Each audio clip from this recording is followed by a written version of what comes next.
I pulled the curtains open and looked down at the street.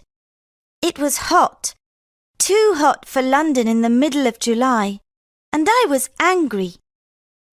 I closed the curtains and returned to my mother's room. She lay in bed, and I could hear her breathing. She looked so thin, and I sat next to her and held her hand. "I'm not going," I said. "You can't send me away." I looked at my mother, and her face was white like the sheets and pillowcases. "It's only for a month, until I feel a little better, my darling," she said. "Then you can come home." Dr. Barnes stood on the other side of the bed. Has Megan got any friends? He asked Mrs. Brown, our home help. Mrs. Brown shook her head. "Megan doesn't have any friends." I heard her whisper. "She's a strange child." Friends? Of course I didn't have any friends. We moved to this part of London 6 months ago, and my new school was horrible. Mother didn't know. I didn't tell her about the bullies and the nasty text messages. Dr. Barnes put his glasses on. I could see that he didn't know what to do. We needed a miracle. Your mother is very unwell, Megan, he said. She needs to rest, and you can't stay here for the summer holidays. I don't want to leave you, Mum. You want to send me to the Highlands of Scotland to stay with Uncle Fraser, but I hate the countryside. I stood up and looked at the doctor. I'm not going, and you can't make me go. But Dr. Barnes could make me go, and he did.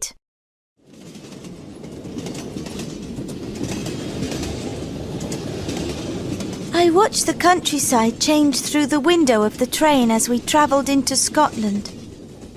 I could see fields, dry stone walls, and lots of sheep. But where were the people?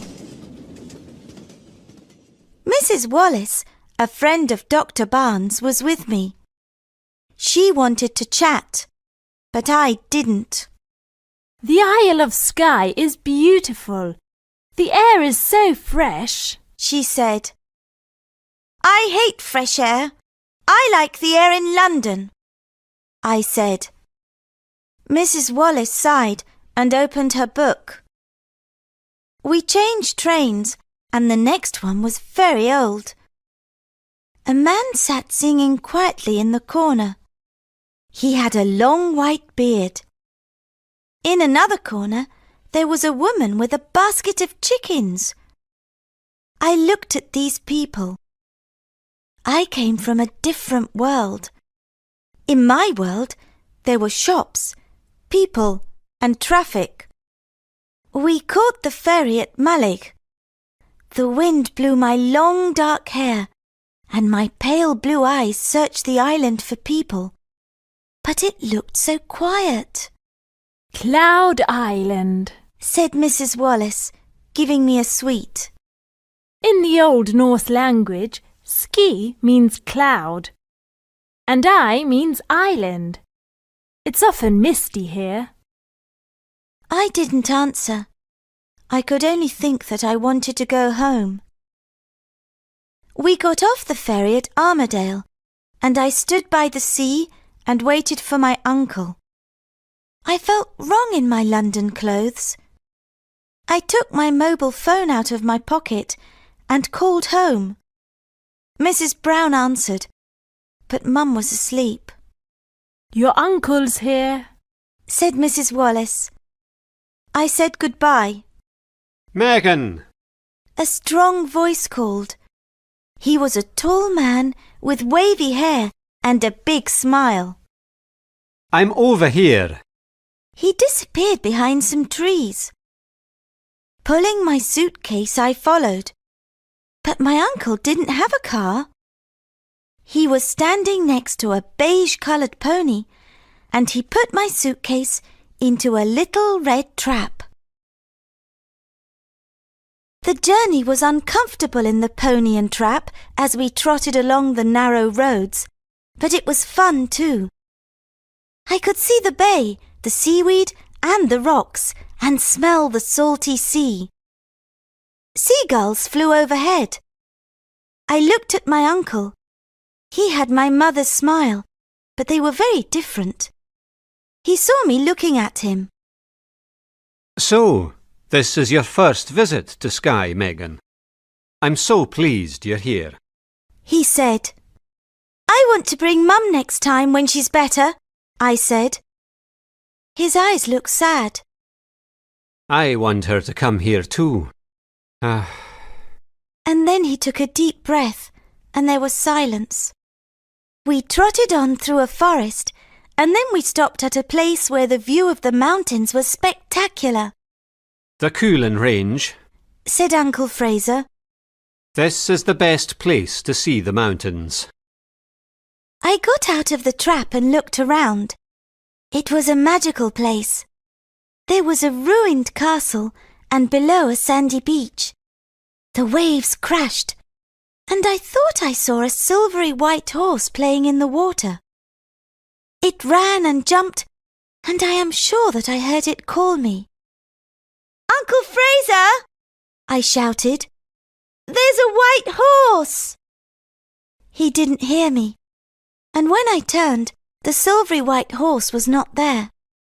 We got into the trap. I saw a silvery white horse down by the sea, I said. Uncle Fraser stopped and looked at me with surprise. Did you? But then he said no more. My mobile phone beeped. You have one new message, it said. I pressed read.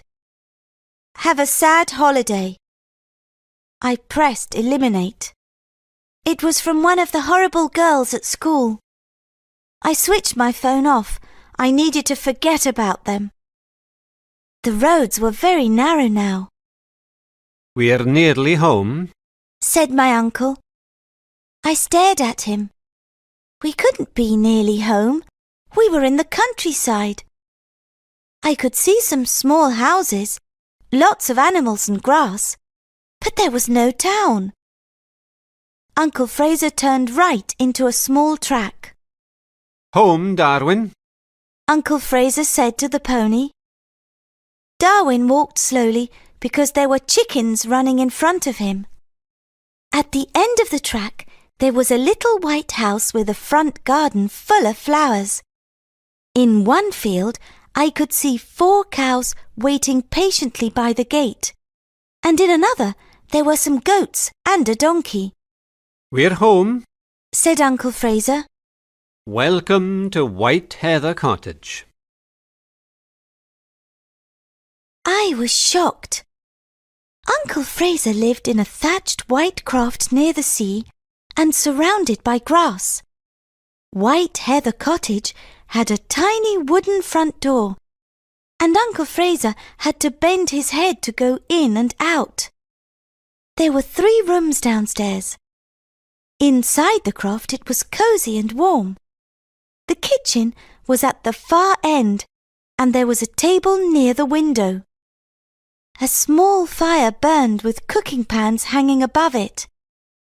I looked out at the bright orange sky. We have great sunsets here, said Uncle Fraser. He showed me his study. He was a writer, and he wrote historical novels. There were pens and paper all over his desk and books everywhere. Crofts don't usually have an upstairs, but this one does, he said. He took me upstairs to show me my room.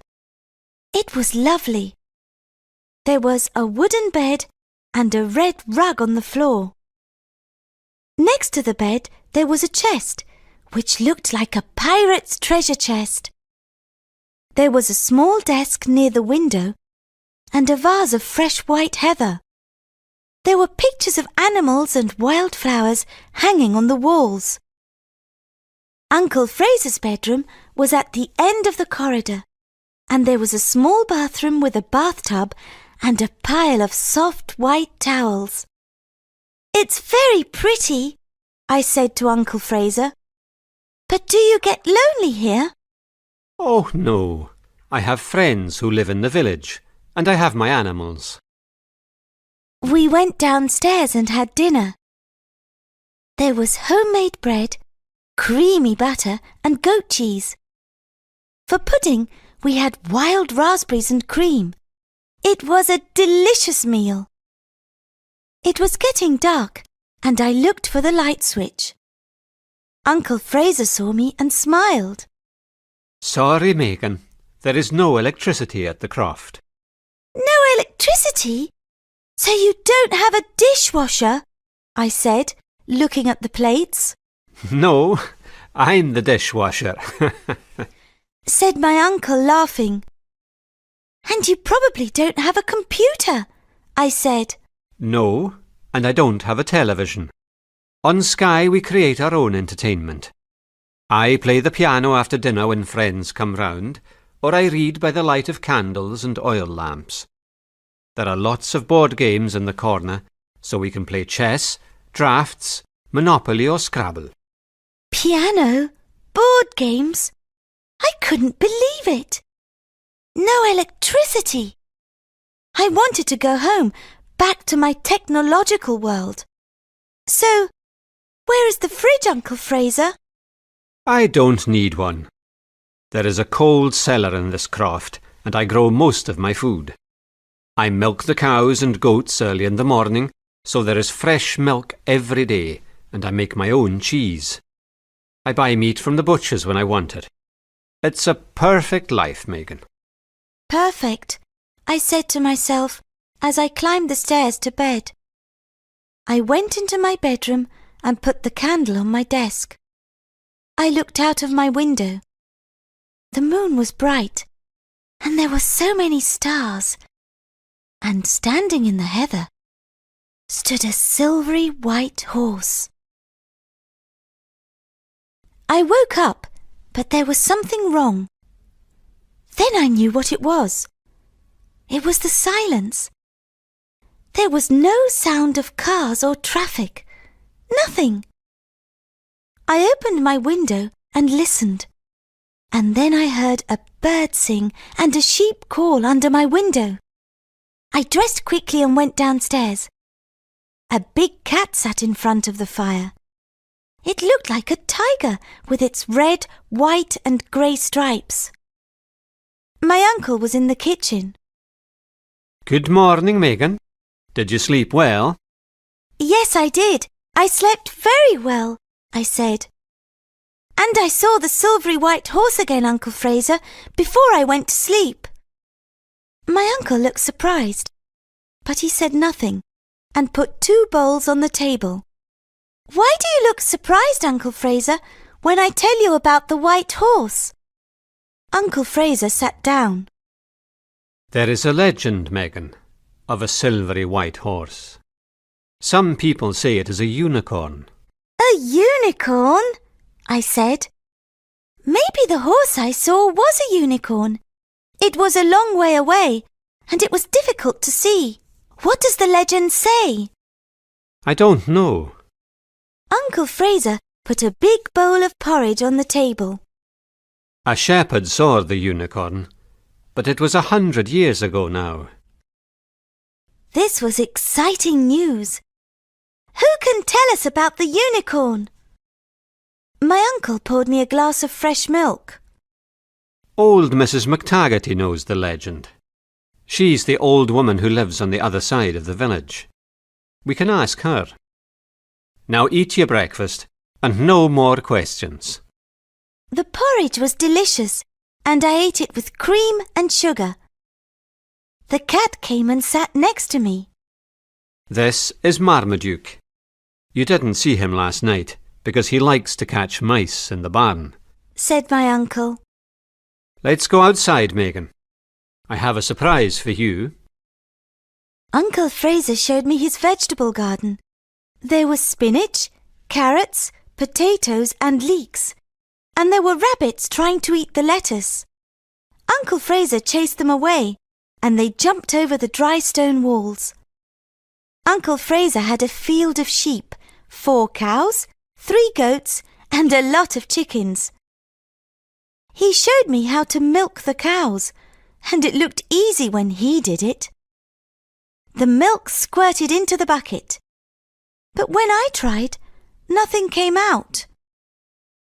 "Oh, Uncle Fraser, I can't do it," I said. The animals don't know you, Megan, Said my uncle. He took my hands. and you need warm hands. Near the croft, there was a small barn and stables. I looked inside the first stable. You met Darwin yesterday. Said my uncle, patting the beige pony's neck. He's my trap pony. In the second stable, there was a cream-coloured pony with black spots. This is Moon. My neighbour's son, Ben, often rides him. I touched his nose. It was so soft. "Why do you call him Moon?" Because when you look at the moon, it is cream-coloured, but there are little black marks. I think he's the colour of the moon.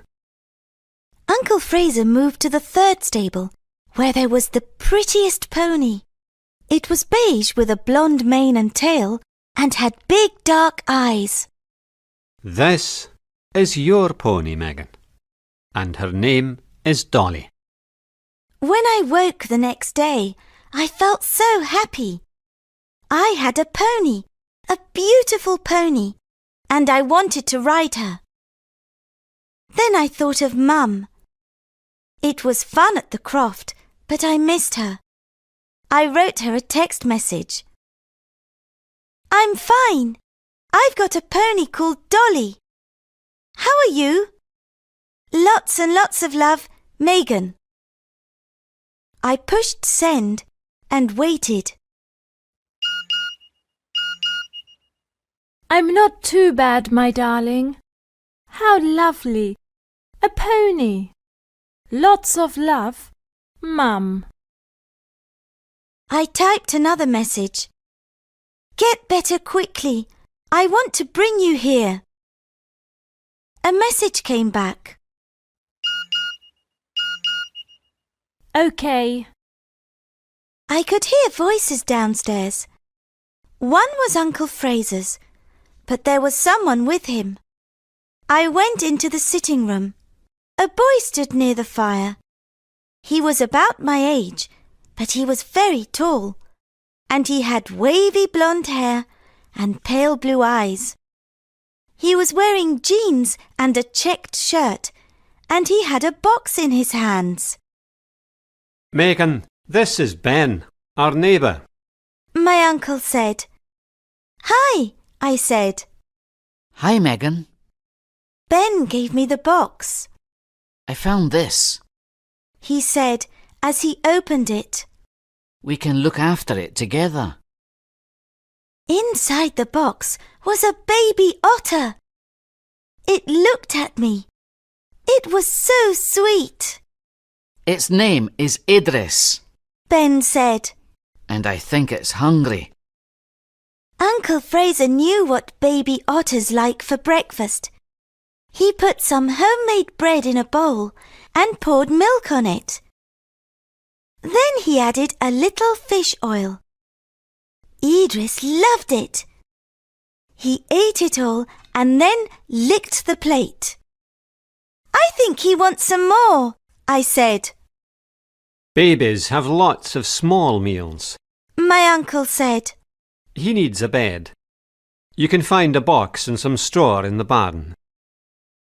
So Ben and I made Idris a bed and put it in a corner of the sitting room near the fire.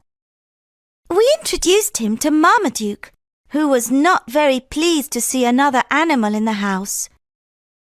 Then, after lunch, my uncle appeared with the pony and trap.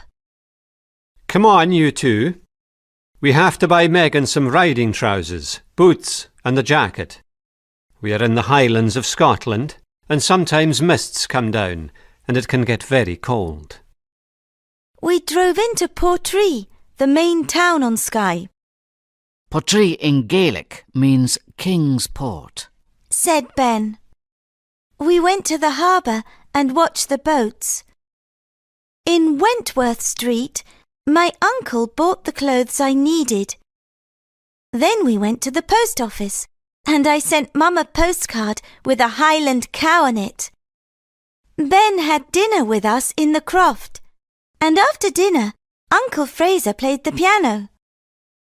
We sang hymns and old songs. Then we all sang the Skye Boat Song. Speed, bonny boat, like a bird on the wing, onward the sailors cry. Carry the lad that's born to be king, over the sea to Skye. Idris and Marmaduke thought we were very strange. Ben came to the croft the next morning.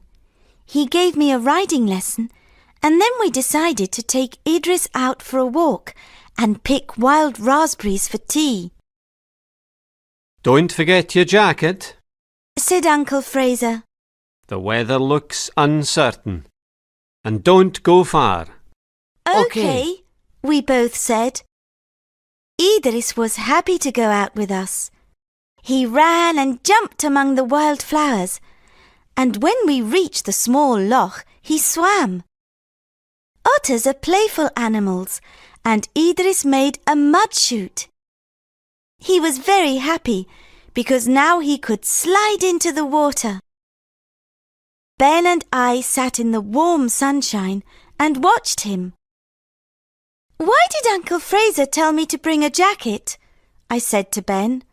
The weather's hot. Ben smiled. The weather's warm now, but it can change very quickly. We decided to pick some raspberries. There were some growing near a small wood, and we picked lots.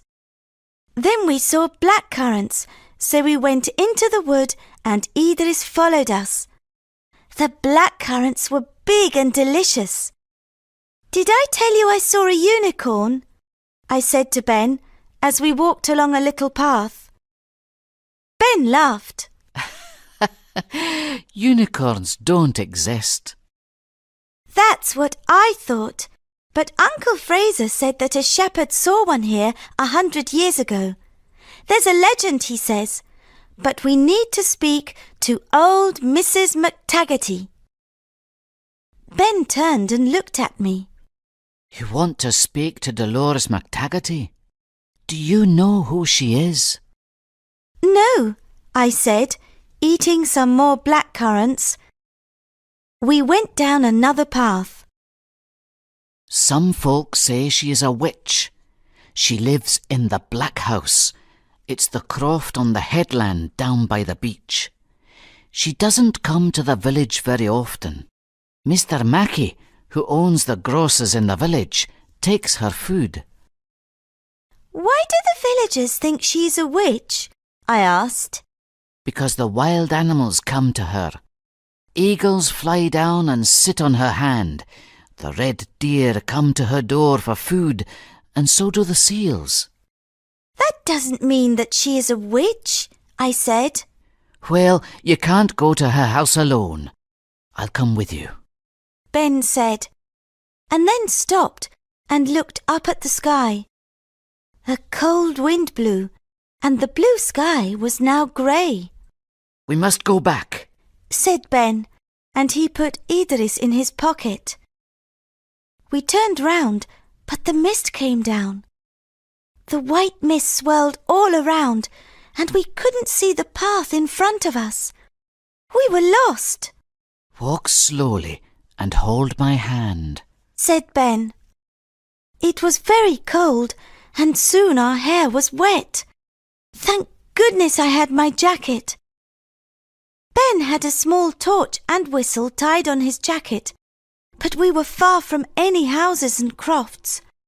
No one heard our calls. We walked on until suddenly there was a noise. It came from behind a tall tree. What was that? Cried Ben, shining his torch. but I knew. Just in front of us, in the circle of torchlight, stood the silvery white unicorn. It bowed its head and looked at me with its dark eyes. It called softly. "It's the unicorn," I said to Ben. "It wants to show us the way home. But then you don't believe in unicorns." Ben smiled. I didn't, but I do now. Let's follow it. We could see the silvery white unicorn clearly as we followed it through the wood. Slowly and patiently, it led us across the fields to White Heather Cottage. The lights were on, and as we walked through the gate, the unicorn turned and looked at me. Then it galloped away across the heather. Uncle Fraser opened the door. His face was pale. Thank goodness you're home.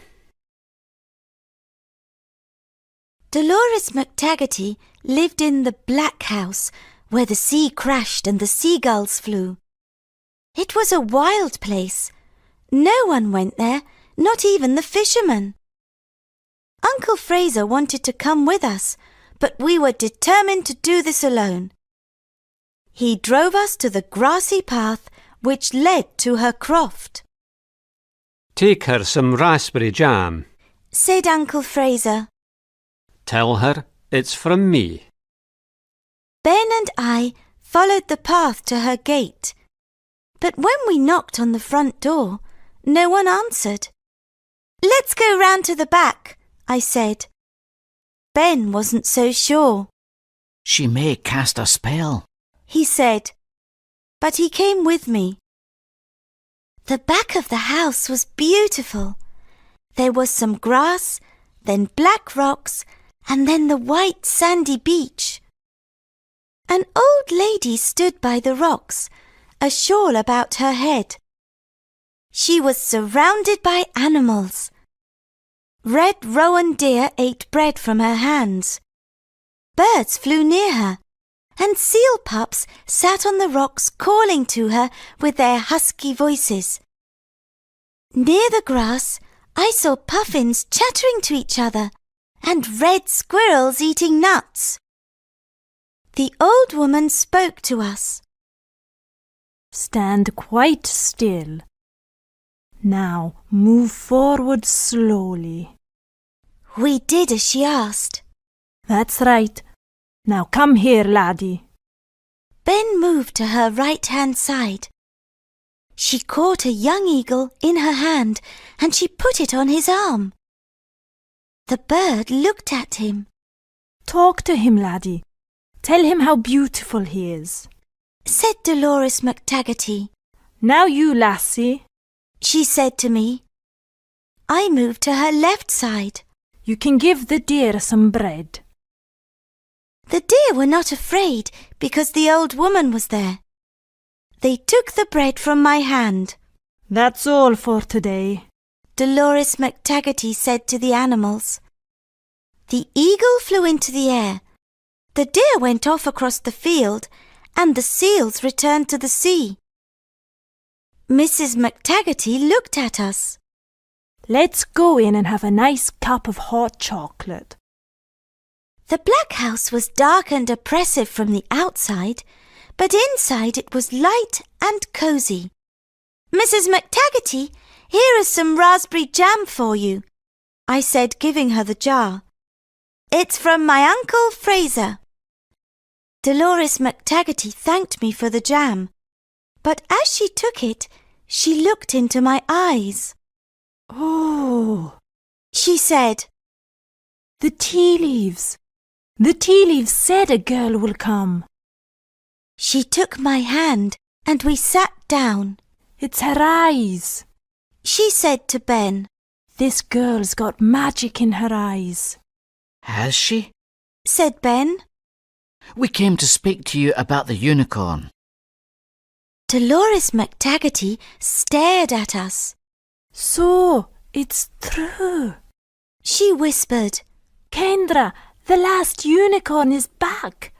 The seals told me he was here. Mrs. McTaggarty, I said. The unicorn helped us the other day when the mist came down. It led us back to the house. Uncle Fraser said that you know the legend. Oh, yes, I know the legend. It's your magic eyes that woke Kendra from his sleep, and now he wants to help. The legend says that Kendra will come back when he is really needed. You need him, lassie, don't you? I nodded. Yes, I said softly. Touch the unicorn, and you can have whatever wish your heart desires. Dolores McTaggarty took us to the door, and she brushed my face with her hand. Go, lassie, and find Kendra. There's a full moon tonight, and the weather's warm. Let's have a barbecue on the beach, said Uncle Fraser. That's a great idea, I said. We can collect wood and build a fire. I've got potatoes and hamburgers. I went to the butcher's in Portree this morning. Uncle Fraser said as he went down into the cellar.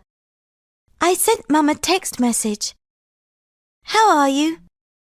I love you, Megan. I waited, but she didn't reply, so I phoned. Mrs. Brown answered the phone. Her voice was sad. The doctor's here, Megan. Your mum's not well at all. I'll ring you later. I bit my lip, but the tears still fell, and I went outside to talk to Dolly. I put my face in her mane until I felt better. Kendra, where are you? I said to the wind. Before the sun set, Ben, Uncle Fraser and I carried our baskets of food to the beach. We collected firewood and soon we had a big fire. The flames jumped and we had a wonderful barbecue. The moon came out full and bright and we sang round the fire. Uncle Fraser wore his kilt. He brought his bagpipes and his accordion and played us some bagpipe music first. He was really good. Then Uncle Fraser played his accordion and Ben showed me some Scottish dancing. It was wonderful and I laughed and clapped my hands. Then we sang all the songs we knew. It was when we started singing the Sky Boat song that I saw something silvery white galloping towards us. Kendra! It's Kendra! I shouted, and I started to run towards the unicorn, my unicorn, the last unicorn. Wait for me! Shouted Ben, but I couldn't hear him. The unicorn was close now. I could see the horn in the middle of its forehead and its silvery mane. And then it stopped and stood quite still. Its dark brown eyes looked into mine, and it made a soft sound. Slowly, I went up to the unicorn. I touched its velvet nose, brushed its neck and its silken mane. Make a wish. Came 1,000 whispers. Make a wish. I thought of the bullies at school. I wanted them to leave me alone, but there was something far more important. I touched the unicorn's horn and made a wish. The moon shone brighter, and suddenly I was alone. Kendra was galloping away, out to sea. The bright sunlight woke me up. It was late and I had slept deeply, and I felt happy, really happy for the first time in a long while.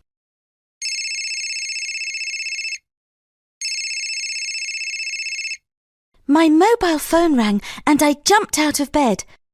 Where was it? I didn't use it very much at the croft. I had so many other things to do, and phones and televisions were no longer important. I looked under my clothes and found it in the pocket of my jeans. Hello? Megan, it's Mrs. Brown. Dr. Barnes is here and he wants to speak to you. I felt cold. Did he want to tell me something terrible? Good morning, Megan. Came his loud voice. I have good news. Great news. Yesterday evening your mother was very ill. I didn't know what to do. She had a high temperature, and Mrs. Brown and I sat with her. Then suddenly, at about midnight, she sat up in bed and said, "I feel better. Could I have a cup of tea and a slice of toast, please?" Her temperature was normal. It's a miracle, Megan. A miracle. I ran downstairs to tell Uncle Fraser. The unicorn! He gave me a wish! Mum's better, and it was Kendra's wish that made her well. My uncle turned and walked over to the window and looked out at the sea. I left him alone. He didn't want me to see his tears of happiness. I went outside with Idris. Ben was there with Dolly and Moon. He helped me to get on Dolly, and as we took the path that led down to the sea, I told him about Mum and Kendra's wish. What will you do about the bullies at school when you go back, Megan?